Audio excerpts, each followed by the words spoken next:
नमस्कार दोस्तों, स्वागत है आपका स्टडी विद प्रदीप में। मैं प्रदीप सिंह आप सभी का आज की हमारी इस सीरीज में बहुत बहुत स्वागत करता हूं। जैसा कि आप देख रहे हैं, भारतीय संविधान को लेकर चल रहे हैं और आज हम भारतीय संविधान के अंतर्गत जो हमारा नेक्स्ट चैप्टर है वो है आज का राज्य के नीति निर्देशक तत्व, है ना, प्रिंसिपल ऑफ स्टेट पॉलिसी। आज हम इन्हें जानेंगे, समझेंगे और मैं आपको बताऊं कि राज्य के नीति निर्देशक जो तत्व हैं, ये जो चैप्टर है ये एग्जाम पॉइंट ऑफ व्यू से बहुत महत्वपूर्ण होने वाला है, बहुत ज़्यादा महत्वपूर्ण है। जीएस रिलेटेड जितने भी एग्ज़ाम होते हैं, चाहे आपका एसएससी हो, सीजीएल हो, आईएएस हो, पीसीएस हो, है ना, स्टेट सिविल सर्विस, यानी कोई भी एग्ज़ाम हो, इनमें हर एग्ज़ाम में कोई ना कोई प्रश्न राज्य के नीति निर्देशक तत्वों से आता ही आता है। तो आप इस जो तत्व है, राज्य का जो नीति निर्देशक तत्व है, इस चैप्टर को आप ध्यान से समझिए, रिवीजन मारिए और जो मैं यहाँ बताऊँगा आपको, आप इसी प्रकार आप इसे नोट डाउन कीजिए, नोट्स बनाइए, ठीक है ना। तो आप जो है अपना इस तरीके से कीजिए और मैं आपको समझाऊंगा, बड़े ढंग से समझाऊंगा, बिल्कुल व्यवहारिक रूप से समझाऊंगा और एक गारंटी देता हूँ, कोई भी आपका प्रश्न यहाँ से छूटेगा नहीं। अगर आप इस लेक्चर को देखेंगे तो आप ये मान के चलिए कि किसी भी प्रश्न को मैं छूटने नहीं दूंगा, ये मेरी गारंटी है, ठीक है ना। तो आप जो है चैनल को सब्सक्राइब करें, शेयर करें, कमेंट करके बताइएगा, ठीक है। तो आइए देखो, राज्य के नीति निर्देशक तत्व, जैसा कि शब्द में दिख रहा है आपको कि नीति, है ना, नीति निर्देशक तत्व यानी कि ऐसे तत्व, ऐसे प्रिंसिपल, ऐसे सिद्धांत जो राज्य को पॉलिसी बनाते समय, राज्य जब नीति निर्माण करे उस समय उसे कुछ जो है निर्देश दें, डायरेक्शन दें। ऐसे कुछ सिद्धांत, ऐसी कुछ पॉलिसी जब राज्य लोगों के लिए कानून बनाए और या कोई पॉलिसी बनाए तो उस समय उन कुछ सिद्धांतों को ध्यान में रखते हुए वो पॉलिसी या नियम बनाए, है ना। उन नीति, ऐसे नियमों को हम जो है नीति निर्देशक तत्व कहते हैं।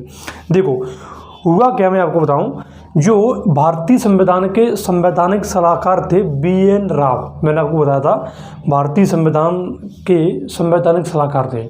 जब भारतीय संविधान बनाया जा रहा था तो उन्होंने जो है, जो लोगों के अधिकार होते हैं, मौलिक अधिकार होते हैं, उन्हें दो श्रेणियों में रखने की बात की। उन्होंने कहा था कि जो ऐसे मौलिक अधिकार हैं, ऐसे जो अधिकार हैं व्यक्ति के जो मौलिक है, जिनके बिना कोई काम नहीं चल सकता, जो फंडामेंटल है, उन्हें हम एक भाग में रखते हैं। और कुछ ऐसे अधिकार जो ज़रूरी तो हैं, जो नागरिकों के विकास के लिए ज़रूरी तो है, लेकिन वो मौलिक अधिकारों की अपेक्षा कम जरूरी है, तो उन्हें जो है दूसरे भाग में रखते हैं। तो जो मौलिक अधिकार हैं वो भाग क्या में रखे, 3 में रखे थे, और जो नीति निर्देशक तत्व हैं ये रखे थे भाग 4 में, ठीक है, भारतीय संविधान के भाग 4 के अंतर्गत। पहली बात। दूसरी बात, BN राव ने कहा था कि जो महत्वपूर्ण है, जिनके बिना व्यक्तियों का काम नहीं चल सकता, जो मौलिक अधिकार जो भाग 3 में रखे गए हैं, उन्हें जो है न्यायोचित ठहराएंगे हम, यानी कि वो कहीं ना कहीं न्यायिक हैं, है ना। न्याय का मतलब जब उनका हनन होगा तो आप अनुच्छेद 32 के तहत न्यायालय जा सकते हैं। कुछ ऐसे अधिकार जो भाग 4 में रखे जा रहे हैं, जिन्हें हम नीति निर्देशक तत्व कहते हैं, वो गैर न्यायिक हैं, है ना। अभी समझेंगे कि गैर न्यायिक क्या होता है, ठीक है। तो आइए, जो बेसिक जो चीज़ होती हैं जिन्हें आपको रट्टा मारना है ना, मैं शब्द का यूज करता हूँ, रट्टा मारना है, वो है, आप ध्यान रखिएगा, पहला कि भारतीय संविधान के किस भाग में नीति निर्देशक तत्वों का वर्णन किया गया है, तो भाग 4, ठीक है, भाग 4 में जो है नीति निर्देशक तत्वों का वर्णन किया गया है। पहली बात। अनुच्छेदों की बात आए कि किन अनुच्छेदों में जो है नीति निर्देशक तत्वों का वर्णन किया गया है, तो अनुच्छेद 36 से लेकर 51 तक नीति निर्देशक तत्वों का वर्णन किया गया है। अगर कभी प्रश्न आए कि भारतीय संविधान के जो किस अनुच्छेद से किस अनुच्छेद तक जो है नीति निर्देशक तत्वों का वर्णन किया गया है, तो आप ध्यान रखिएगा 36 से लेकर 51 तक इनका वर्णन है, ठीक है। तीसरी बात, नीति निर्देशक तत्व जो भारतीय संविधान में हमने सम्मिलित किए हैं वो किस देश से लिए गए हैं, तो आप ध्यान रखिएगा वो है आयरलैंड के संविधान से। आपको बताया कि जो महत्वपूर्ण जो फैक्ट है, महत्वपूर्ण जो तत्व हैं वो हमने कलेक्ट किए हैं ना, इधर उधर से कलेक्ट किए हैं। तो जो नीति निर्देशक तत्व है ये हमने कहाँ से लिए हैं? आयरलैंड के संविधान से। ठीक है। भारतीय संविधान में नीति निर्देशक तत्वों का संशोधन किस वर्ष किया गया? तो वो आप ध्यान रखिएगा 1976 में, है ना। अभी अब आगे देखेंगे संविधान संशोधन कैसे क्या है। ठीक है, तो ये फैक्ट हो गया। इससे आप ये मान के चलिए कि रट्टा मार लीजिएगा, है ना, रट्टा, क्योंकि ये जो बेसिक ज़रूरतें होती हैं, बेसिक जो फैक्ट होते हैं ये पूछ लिए जाते हैं, इसे समझिए। ठीक है, अब आइए, अब हम समझते हैं बहुत ही व्यवहारिक तरीके से, एक जोश खरोश के साथ, एक पूरी ऊर्जा के साथ समझेंगे कि आखिर नीति निर्देशक तत्व क्या है, कौन कौन से अनुच्छेद में क्या क्या नीति निर्देशक तत्वों का वर्णन किया गया है, ये कितने महत्वपूर्ण हैं, है ना। आइए सबसे पहले देखते हैं उद्देश्य। नीति निर्देशक तत्व हैं उनका क्या उद्देश्य होगा? तो यहाँ देखिए, लोक कल्याणकारी राज्य की स्थापना करना जो है कहीं ना कहीं इन नीति निर्देशक तत्वों की उद्देश्य होगा, है ना। लोक कल्याणकारी राज्य की स्थापना करना है, न कि पुलिस राज्य का, है ना। इसे हम समझते हैं। देखो, इससे पहली वाला जो राज्य था, पहली वाले राज्य की जब हम बात करते हैं तो आप ये मान के चलिए कि आज़ादी भारतीय संदर्भ में अगर हम बात करें तो आज़ादी से पहले वाला राज्य जिसे हम ब्रिटिश भारत कह सकते हैं, ब्रिटिश शासित राज्य कह सकते हैं। ठीक है, अगर हम थोड़ा और पीछे जाएं तो मध्यकालीन राज्य कह सकते हैं। वो राज्य क्या था? वो एक पुलिस राज्य था। पुलिस राज्य का मतलब क्या है? उसे बस कुछ चीज़ें जो हैं उसमें हस्तक्षेप करना है, कुछ चीज़ों को मेंटेन रखना है, और जो प्रजा क्या कर रही है, प्रजा की क्या ज़रूरत है, वो हाड़ा में कहीं कोई मतलब नहीं। जैसे लॉ एंड ऑर्डर को आपको ध्यान में रखना है, बस पुलिस कोई भाई आपस में झगड़ा ना करे, इस चीज़ का आपको ध्यान रखना है। और जो लोगों की, नागरिकों की जो सुरक्षा है, सिक्योरिटी है ना, उसका हमें ध्यान रखना है बस, और बाकी कुछ नहीं। ठीक है ना। लेकिन जब हमारा देश आज़ाद हुआ, भारत आज़ाद हुआ, तो उस समय कहीं ना कहीं नीति निर्देशक तत्वों की ज़रूरत थी, क्योंकि हमारी जो एक बहुत बड़ी संख्या गरीबी रेखा से नीचे थी, कृषि व्यवस्था हमारी बहुत ज़्यादा चरमरा गई थी, है ना, उद्योग थे नहीं, तो लोगों के बीच कहीं ना कहीं असमानता बहुत अधिक थी। तो अब लोगों को जो है एक मुख्य धारा में कैसे लाया जाएगा, लोगों को समान कैसे बनाया जाए, गरीबी रेखा से लोगों को कैसे ऊपर लाया जाए। तो इन सारी चीज़ों को ध्यान में रखते हुए भारत ने कहीं ना कहीं नीति निर्देशक तत्वों की स्थापना की, है ना। नीति निर्देशक तत्व जो है भारतीय संविधान में सम्मिलित किए गए, और जो नीति निर्देशक तत्व हैं ये कहीं ना कहीं आप देखेंगे कि ये कहीं ना कहीं समाजवादी राज्य की स्थापना की बात करता है। आपने भारतीय संविधान की जब हमने आपको बताई थी, उसमें बाकायदा था कि जो है कैसे सामाजिक, आर्थिक और राजनीतिक न्याय मिले सभी नागरिकों को। तो वो जो सामाजिक, आर्थिक, राजनीतिक जो बेसिकली न्याय होता है वो कहीं ना कहीं राज्य के नीति निर्देशक तत्वों में झलकता है कि राज्य जो है ऐसी पॉलिसी बनाए, ऐसी नीतियां बनाए जो लोगों को, नागरिकों को सामाजिक, आर्थिक, राजनीतिक न्याय दे, है ना। तो उसको ध्यान रखते हुए कहीं ना कहीं ये नीति निर्देशक की व्यवस्था की, और इसका उद्देश्य लोक कल्याणकारी, यानी कि लोगों के कल्याण के लिए काम किया जाएगा। लोगों का जो है ज़्यादा से ज़्यादा कैसे कल्याण हो। कल्याण कैसे भाई साहब? अगर कोई वृद्ध व्यक्ति है, कोई जो है बूढ़ा व्यक्ति है, तो उसके लिए क्या किया जाए? उसके लिए साहब 60 वर्ष की उम्र के बाद उसे पेंशन देंगे साहब। कोई बच्चा है तो उसे शिक्षा देंगे। कोई माता बहन है उन्हें फ्री में पढ़ाएंगे, हैं, उन्हें जो है पूरी मातृत्व सुरक्षा दी जाएगी, है। कोई विधवा है उसे पेंशन दी जाएगी। जो गरीब हैं उन्हें ऊपर उठाया जाएगा, उन्हें राशन दिया जाएगा। कोई भूखे हैं, कोई जो उनके पास बेघर हैं, घर नहीं है, उन्हें मकान दिया जाएगा, उन्हें जो है राशन दिया जाएगा फ्री में, है। तो ये अगर हमारी स्वास्थ्य विभाग, लोगों के पास जो पैसा नहीं है अपनी स्वास्थ्य पर खर्च करने के लिए, तो सामुदायिक जो केंद्र हैं, हॉस्पिटल्स हैं, उनका विकास किया जाएगा। लोक कल्याणकारी राज्य की परिभाषा क्या होती है ना, लोगों का कल्याण हो। अभी देखिए आप, कोरोना चल रहा है, तो कोरोना में सब जो राज्य है जो किस प्रकार से लोगों का कल्याण कर रहा है। वैक्सीन देखिए कितनी महंगी आ रही है, लेकिन कुछ स्टेट सरकार जो है वो वैक्सीन फ्री में दे रही है ना। आपको राशन फ्री में दे रही हैं, आपको सिलेंडर फ्री में दे रही हैं, आपको जो है पेंशन फ्री में दे रही हैं, आपको जो है महिलाओं को 500 रुपये फ्री में दे रही है। ऐसा क्यों कर रही है सरकार? जो प्रवासी मजदूर आ रहे हैं यहाँ से, उन्हें जो है बाकायदा या जो रिक्शे वाले हैं या जो ठेले वाले हैं जो उनके रोज़गार छीन चुके हैं, उन्हें हज़ार रुपये दे रही है सरकार। ऐसा क्यों दे रही है? क्या क्या सिद्धांत क्या काम कर रहा है? तो अब ध्यान रखिए, वो जो सिद्धांत है वो है लोक कल्याणकारी। भारत एक लोक कल्याणकारी राज्य है, वेलफेयर स्टेट है।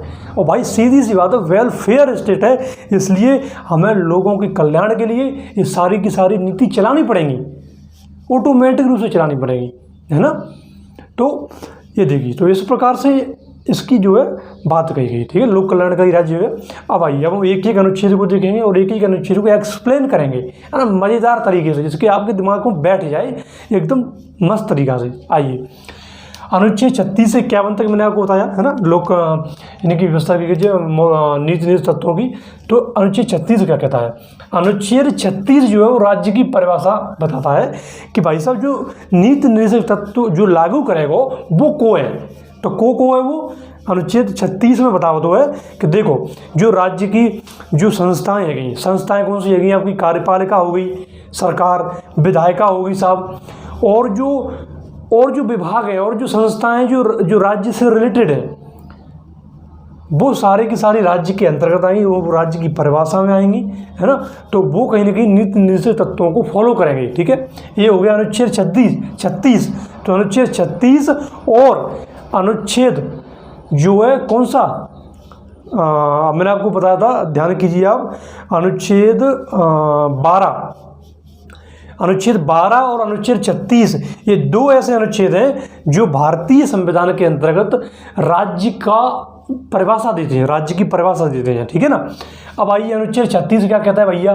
अनुच्छेद 36 कहता है कि इन्हें लागू कराना या करना राज्य का मौलिक कर्तव्य होगा, है ना। राज्य का जो है मौलिक कर्तव्य होगा, कोई संवैधानिक दायित्व तो नहीं है, कोई संवैधानिक बाध्यता नहीं है कि राज्य लागू करे ही करे, ऐसा समझिए आप। अब जैसे कोरोना चल रहा, तुम्हें पता है, ठीक है, लॉकडाउन चल रहा है भाई साहब, सरकार की आय कम आएगी, कैसे कम आएगी साहब? टैक्स ना मिलो, सरकार के जो चीज़ें हैं वो सब बंद हैं, तो सरकार के पास पैसा की कमी है। अब कोई कहे कि जो है लोगों को जो है फ्री में जो है सब चीज़ें दो, बिजली फ्री कर दे, पेट्रोल में जो बढ़ा दिया है पेट्रोल की जो कीमत उसे कम कर दे, तो भाई साहब सरकार कैसे करेगी? क्योंकि सरकार की सारा का सारा एक पूरा का पूरा ढांचा है, उसे चलाने के लिए पैसे की जरूरत पड़ती है, लेकिन सरकार के पास पैसा नहीं, राज्य के पास पैसा नहीं है। तो आप ऐसा नहीं कर सकते कि अगर राज्य इन नीति निर्देशक तत्वों को लागू करने में असफल हो रहा है तो आप जो है इन कोई दुहाई लेकर के न्यायालय नहीं जा सकते कि भैया न्यायालय जो है ना, देखो जो है सरकार हमें जीने दे रही, सरकार हमें पेंशन दे रही, सरकार जो है हमें कम जो है भौतिक सुविधाएं नहीं दे रही है ना। तो आप जो है इस आधार पर न्यायालय नहीं जा सकते कि सरकार हमें रोजगार नहीं दे रही है। आप जो है क्यों नहीं जा सकते? क्योंकि अनुच्छेद 37 स्पष्ट कहता है कि इन्हें लागू करना राज्य का मौलिक कर्तव्य होगा। राज्य का मौलिक कर्तव्य का मतलब यही होता है कि नैतिक कर्तव्य कह सकते हैं कि राज्य की इच्छा होगी तो वो लागू करेगा, और इच्छा नहीं होगी तो नहीं करेगा। लेकिन ध्यान रखिए, भारत एक लोकतांत्रिक देश है, पार्टी पॉलिटिक्स है यहाँ पर, तो लगभग सभी सरकारें नीति निर्देशक तत्वों को लागू करती हैं। लेकिन यहाँ वो बात कही है, देखो संविधान निर्माताओं को भी पता था कि अभी भारत के पास इतना पैसा नहीं है कि वो इन्हें लागू कर दे शुरुआत में। लेकिन जैसे जैसे इकोनॉमी बढ़ती जाएगी, राज्य के पास पैसा आता जाएगा, लोगों के पास पैसा आएगा, तो धीरे धीरे जो है इन्हें नीति निर्देशक तत्वों को जो है लागू करते चलेंगे। और आप पाएंगे भी, हम बताएंगे आपको कि धीरे धीरे ही लागू करें। तो आप ध्यान रखिएगा कि जो अनुच्छेद 37 कहता है कि मौलिक अधिकार जो नीति निर्देशक तत्व हैं वो गैर न्यायिक हैं, न्यायिक नहीं है। आप अगर उनका हनन हो रहा है, वो लागू नहीं कर रही है सरकार, तो आप न्यायालय नहीं जा सकते। न्यायालय जो है इन्हें लागू करने के लिए राज्य पर जो है कहीं ना कहीं वो बाध्य नहीं कर सकता राज्य को, ठीक है ना। ये 37 कहता है। आइए आगे देखते हैं हम 38 क्या कहता है? राज्य द्वारा जन कल्याण के लिए सामाजिक व्यवस्था को बढ़ावा देना, है ना। यहाँ वो कहता है कि देखो राज्य जो है, राज्य का मतलब जो है सरकार है ना, आप मोटे रूप में सरकार लेके चलें, सरकार। तो वो कह रहा है कि सरकार जो है जन कल्याण के लिए, जन कल्याण का मतलब जनता के कल्याण के लिए, जनता का कल्याण कायम है भैया। जनता का कल्याण जो है कोई अच्छी अच्छी नीतियाँ लावे में, है ना, पॉलिसीज लाओ आप, कुछ ऐसे जो है प्रावधान करो जिससे कि कहीं ना कहीं लोगों का भला हो, सामाजिक आर्थिक रूप से लोग ऊपर उठें। तो वो कहा गया है उसमें 38 कह रहा है कि राज्य द्वारा जन कल्याण के लिए सामाजिक व्यवस्था को बढ़ावा देना, जन कल्याण के लिए जो सामाजिक जो व्यवस्थाएं हैं हमारी उनको जो है कैसे बढ़ावा दिया जाए, है ना। समाज में जो असमानता है, समाज में जो असमानता है उसमें कैसे समानता स्थापित की जाए। तो ये कहीं ना कहीं अनुच्छेद 38 कहता है, ठीक है ना। आइए अब आगे देखते हैं 39 क्या कहता है कि राज्य द्वारा अनुसरण किए जाने वाले कुछ नीति सिद्धांत, कुछ नीति के ऐसे सिद्धांत जो राज्य जिन्हें अनुसरण करेगा। क्या अनुसरण करेगा साहब राज्य? संसाधनों का समान वितरण, संसाधनों का समान वितरण। इसे समझते हैं क्या भैया, जब देश आज़ाद हुआ हो, मैं आपको बताऊं तो कहा तो जो भूमि थी, है ना, जमीन थी, वो कुछ तुच्छ लोगों के हाथ में थी। उस जमीन का जो है केंद्रीकरण था वो कुछ तुच्छ लोगों के हाथ में था। तुच्छ लोग कौन से थे? जमींदार थे। पता चला कि जमींदारों के पास जो है ना जमीन थी 500 एकड़, 100 एकड़, 200 एकड़, कुछ लोगों के पास। लेकिन जो आम लोग थे, जो जिनका वेटेज ज़्यादा था, 70 से 80%, 80 कह सकते लगभग, उन लोगों के पास ज़मीन थी ही नहीं, या थी तो बिल्कुल नेक थी, 1 एकड़, 1.5 एकड़, 2 एकड़, और कुछ लोगों के पास अधिक थी। तो अब क्या करोगे?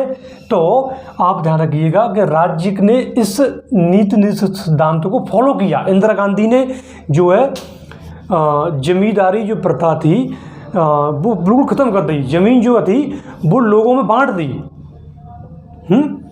कहीं ना कहीं जो ज़मीन थी वो लोगों में बांट दी। तो वो किसके आधार पर की? संसाधनों का समान वितरण होना चाहिए। संसाधन जो है किसी एक व्यक्ति के पास नहीं होना चाहिए, समान वितरण, ठीक है। आगे क्या कहता है?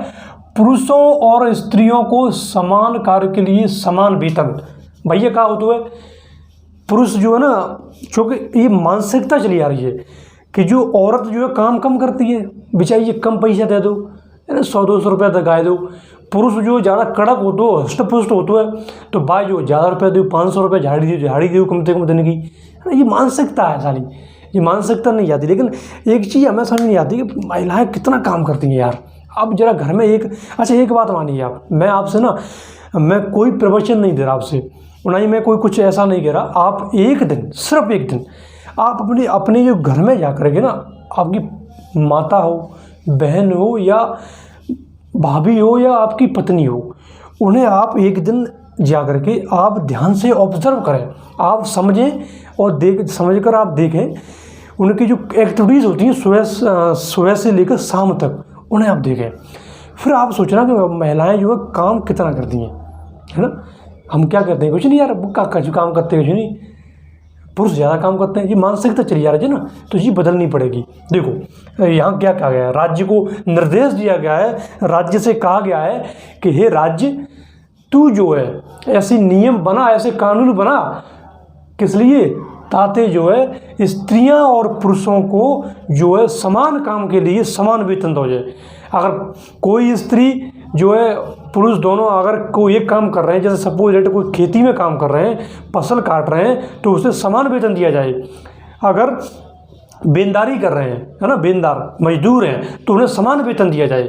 अगर कोई पद पर है, कोई IAS है, PCS है, या कोई पुलिस है, मतलब यानी या किसी निजी कंपनी में जॉब कर रहे हैं, तो समान वेतन दिया जाए, कोई भेदभाव नहीं किया जाए। इस पर स्पष्ट कहा गया है। और राज्य ने बाकायदा, भारत सरकार ने कानून बना के रखा है कि आप जो है कोई भेदभाव नहीं कर सकते, ठीक है ना।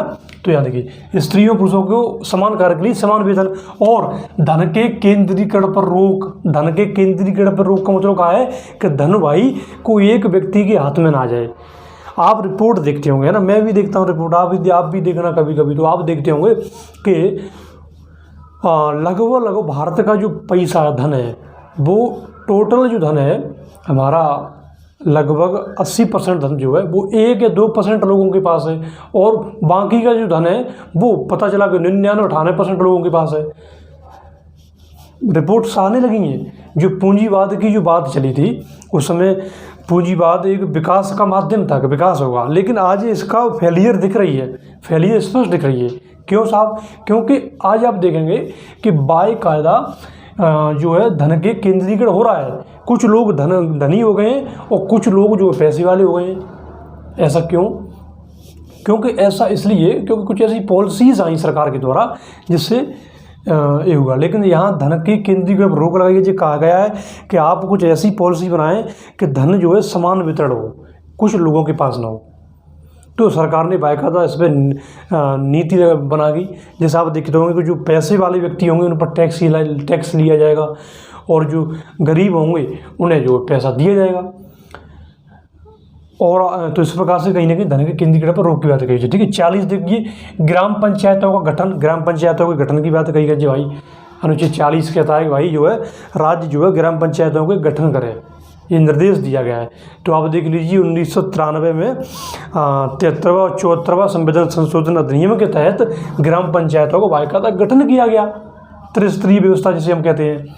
अनुच्छेद 41 देखिए, कुछ मामलों में काम का अधिकार, कुछ मामलों में काम का अधिकार दिया जाए भाई, शिक्षा का अधिकार दिया जाए भाई, ठीक है, तथा सार्वजनिक सहायता दी जाए। देखो जय समझो आपने, काम के मामले में अधिकार की बात है कि जैसे कुछ ऐसे काम होते हैं उनमें लोगों को जो है ना कहीं ना कहीं लोगों को काम का अधिकार दिया जाए। तो आप देखेंगे कि जो मनरेगा लाई गई, मनरेगा महात्मा गांधी जो है राष्ट्रीय गारंटी जो स्कीम में योजना जो लाई गई वो काय को लाई गई, वो इसी सिद्धांतों को लेकर लाई गई कि जिससे जो है लोगों को काम का अधिकार दिया जाए।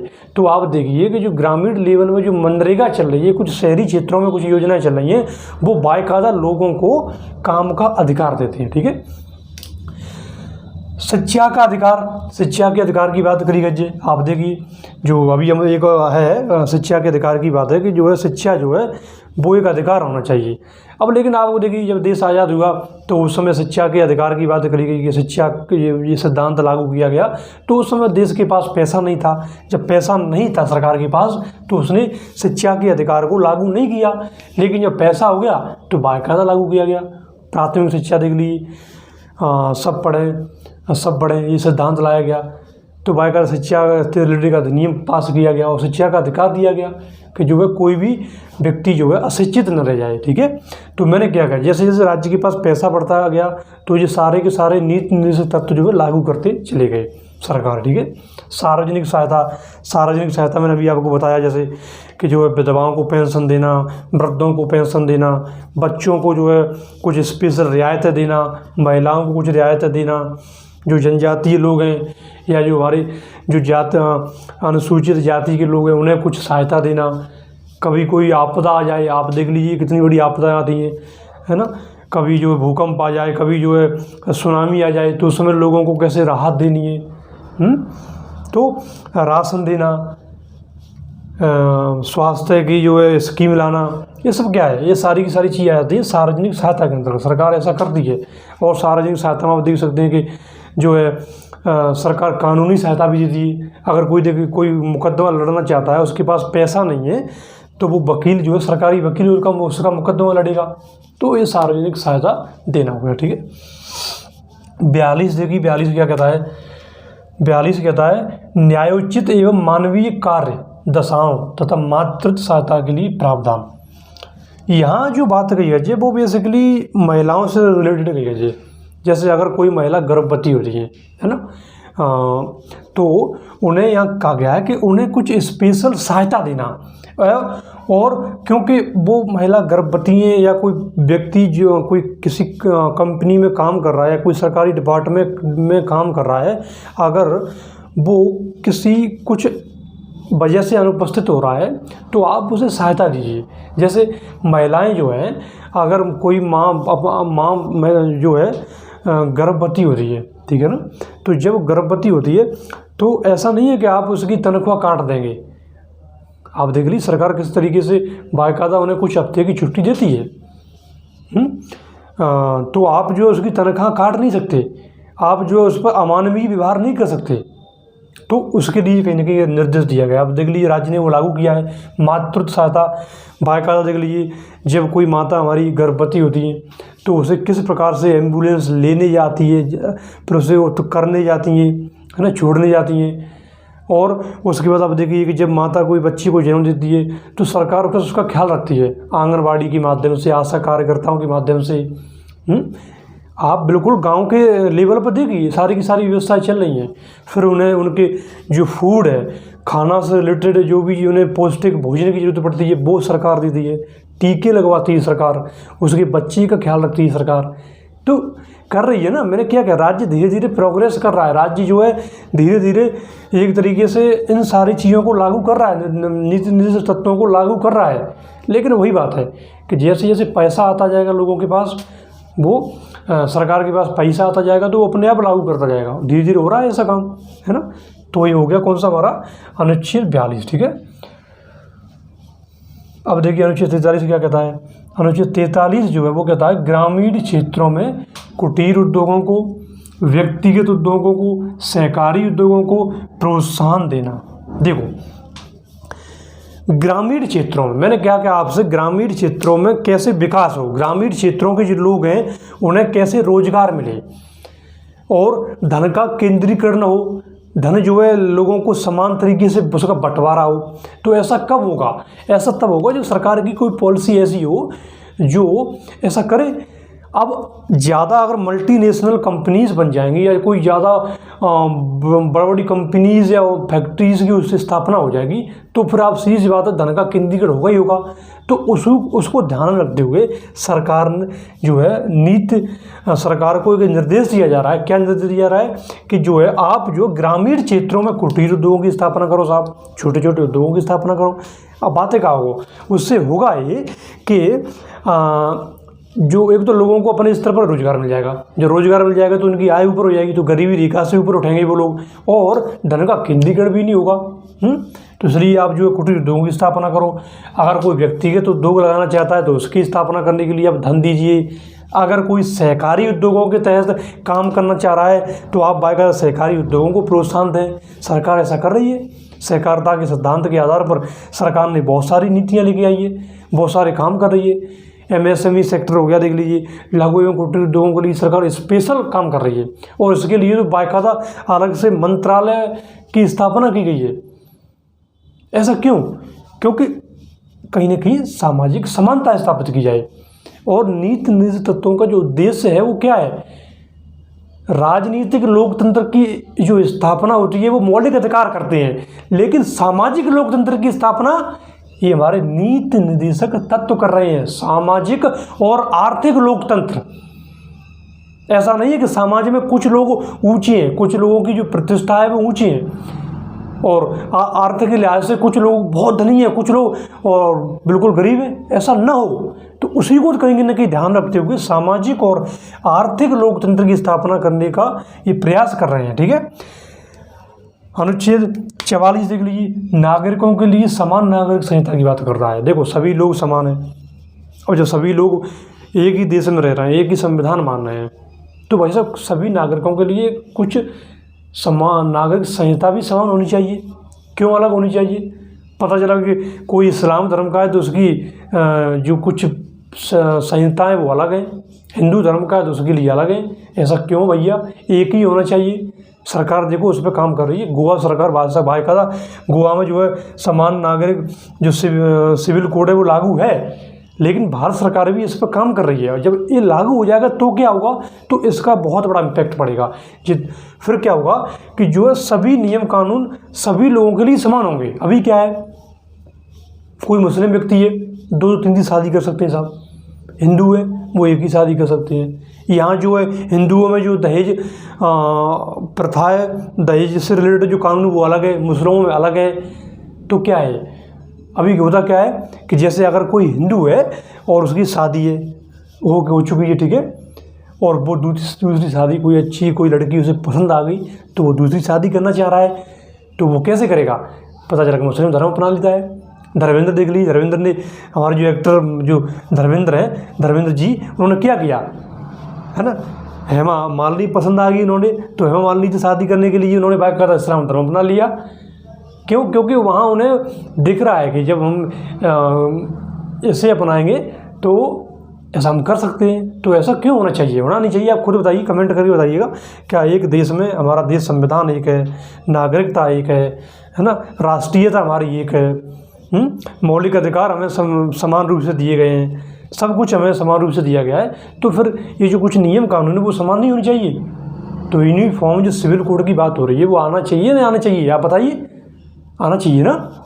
तो 44 कहता है, ठीक है। 45 देखिए, सभी बालकों को, छुटके बच्चों को, है ना, छोटे छोटों को ध्यान रखा गया। उनके लिए क्या कहा गया है? 14 वर्ष की आयु पूरी करने तक निःशुल्क और अनिवार्य शिक्षा देना होगी।